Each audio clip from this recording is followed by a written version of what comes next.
아름다운 우리 역사 10분 역공입니다. 지난 시간 에피소드 27 진흥왕과 순수비 재밌으셨나요? 오늘은 에피소드 28 김유신의 정략 결혼 이야기입니다. 한 장군이 자기 누이에게 불을 지르려 했습니다. 그 이유가 한국사의 흐름을 통째로 바꿉니다. 장군의 이름은 김유신, 누이는 문희였습니다. 그리고 그 불 너머에 김춘추가 서 있었습니다. 이 세 사람의 얽힘이 훗날 삼국통일로 이어집니다. 이야기를 풀려면 이제 김유신 가문부터 봐야 합니다.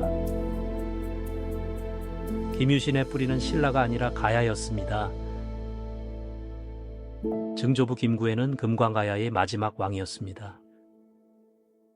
532년 그는 신뢰 나라를 바치고 항복했습니다. 신라는 그 왕족에게 진골 신분을 내렸습니다. 그러나 같은 진골이라도 등급은 같지 않았습니다. 토착 진골은 가약의 진골을 한 단계 아래로 보았습니다. 조부 김무력은 그 벽을 전공으로 부수려 했습니다. 그는 관산성 전투에서 백제 선광을 사로잡았습니다. 554년에 그 승리로 가문이 다시 일어섰습니다.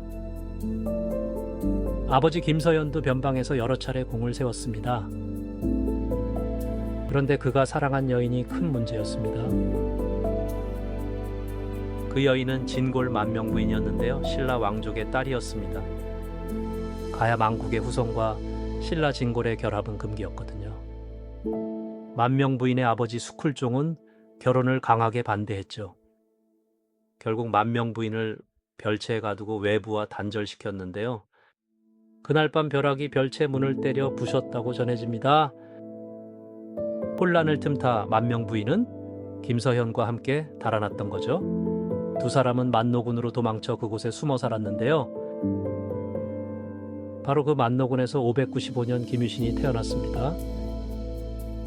아버지는 아들의 등에 7별 무늬가 있었다고 기록했죠. 가문은 다시 도성으로 돌아왔지만 출신은 그대로였는데요. 신라 골품제는 가야계를 진골 끝자락에 두었습니다. 같은 진골이어도 본래 진골과는 보이지 않는 벽이 있었죠. 유신은 15의 화랑이 되어 무리를 이끌었는데요. 그 무리를 용화향두라 불렀고 따르는 자가 많았다고 합니다. 하지만 가야계라는 꼬리표는 끝까지 따라다녔던 거죠. 유신에게는 누이 동생 둘이 있었는데 보희와 문희였습니다. 어느 날 언니 보희가 이상한 꿈을 꾸었다고 전해집니다. 터하게 올라 오줌을 누니 도성이 잠겼다는 꿈이었죠. 보희는 그 꿈이 부끄러워 동생 문희에게 털어놓았는데요. 문희는 비단치마 하나를 주고 그 꿈을 사버렸습니다. 꿈을 산다는 건 그 운명을 가져온다는 뜻이었거든요. 문희는 그 길로 도성을 품을 운명을 손에 넣은 셈이었죠. 그리고 며칠 뒤 김유신이 김춘추를 집으로 불러들였는데요. 두 사람은 마당에서 공을 차며 한가로이 놀고 있었습니다. 그러다 김유신이 김춘추의 옷고름을 슬쩍 밟아 끊어놓았죠. 그러고는 옷을 꿰매야 한다며 그를 안채로 데려갔는데요. 처음엔 큰누이 보희에게 옷을 꿰매라 시켰다고 합니다. 그런데 보희는 부끄럽다며 그 자리를 피해버렸거든요. 결국 동생 문희가 바늘을 들고 김춘추 앞에 앉게 되었죠. 그날의 짧은 만남이 두 집안의 운명을 묶어버렸는데요. 얼마 지나지 않아 문희가 아이를 가졌다는 소문이 퍼졌죠. 문제는 김춘추가 이미 정혼한 상대가 따로 있었다는 점인데요. 혼사 없이 아이를 가진 누이는 가문에 큰 흠이 되었거든요. 김유신은 누이를 불태워 죽이겠다고 사람들 앞에 선언합니다. 마당 한가운데에 장작이 쌓이고 연기가 피어오르기 시작했죠. 그날 마침 선덕 여왕이 남산의 행차에 있었다고 전해집니다. 여왕은 도성 쪽에서 솟아오르는 연기를 보고 까닭을 물었는데요. 신하들은 김유신이 누이를 태우려 한다고 사실대로 아뢰었죠. 그 자리에 함께 있던 김춘추의 얼굴이 순식간에 굳어졌는데요. 여왕은 그를 돌아보며 어서 가서 누이를 구하라 명했습니다. 김춘추는 말을 달려 김유신의 집으로 향했는데요. 마당에서는 이미 장작에 불씨가 옮겨 붙고 있었거든요. 문희는 기둥 옆에 묶인 채 고개를 떨구고 있었죠. 김유신은 그 광경을 일부러 천천히 연출하고 있었습니다. 사실 이 모든 일은 정교하게 짜인 계획이었거든요. 김춘추가 달려와 문희를 끌어안고 묶인 끈을 풀었죠. 그 순간 김유신은 깊이 고개를 숙여 예를 갖췄습니다. 여왕의 명을 받았으니 누이를 거두어 달라는 뜻이었죠. 김춘추는 그 자리에서 거절할 명분을 잃었는데요. 이미 정실부인이 따로 있던 김춘추였기 때문이었죠. 그러나 여왕이 직접 명을 내린 일이 되어 버렸습니다. 문희는 그렇게 김춘추의 부인이 되어 집으로 들어갔죠.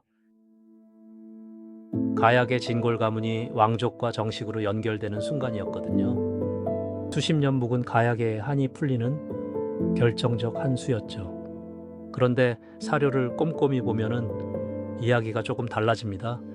삼국유사에는 이 화형소동이 비교적 자세히 전해집니다.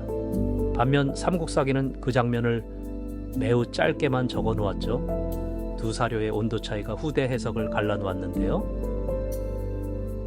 어떤 학자는 이를 가약의 치밀한 정치 공작으로 봅니다.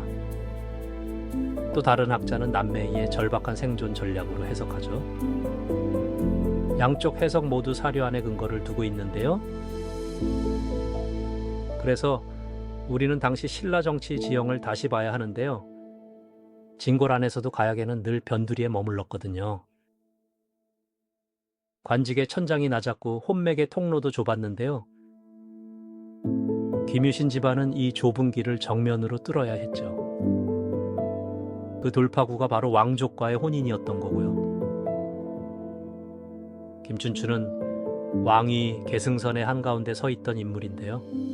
그와의 결합은 단순한 사랑의 이야기가 아니었죠. 두 가문의 운명이 한자리에서 묶이는 사건이었거든요.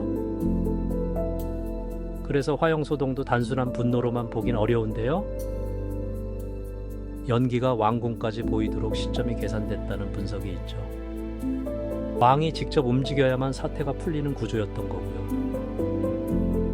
결국 김춘추는 문희를 정식으로 맞아들이게 되는데요. 이 한 번의 혼인이 신라의 권력 지도를 다시 그렸죠. 가약의 진골이 왕실 중심부로 진입하는 통로가 열린 겁니다.